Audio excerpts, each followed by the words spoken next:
this week our letter is letter G, and G makes two sounds, g, g, g, and j, j, j. And then when we write capital G, our little poem is that we start like a circle, but don't go too far. Add a garage to park your car. And for lowercase g, we make a grape and then a monkey tail.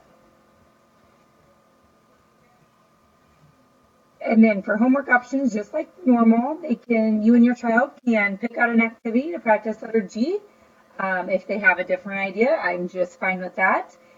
Take a picture of your child doing their homework and submit it to their class dojo page, and they'll color in their chart. So the first option is writing letter G in shaving cream.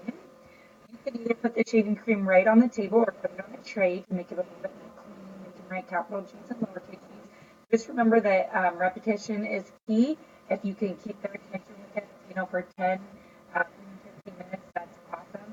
Don't forget to throw in the sound that the letter makes as well. A gift boji, they can form letter G with gift bows if you have any of those laying around. A wrapping paper collage. I know in our wrapping center here at school, we end up with a lot of little tiny pieces. Maybe sometimes if you're up in buildings at home, you end up with some scraps. You can take those scraps and they can glue them on a paper to form capital G or lowercase g. They can use their letter G handwriting paper. If they have a different idea,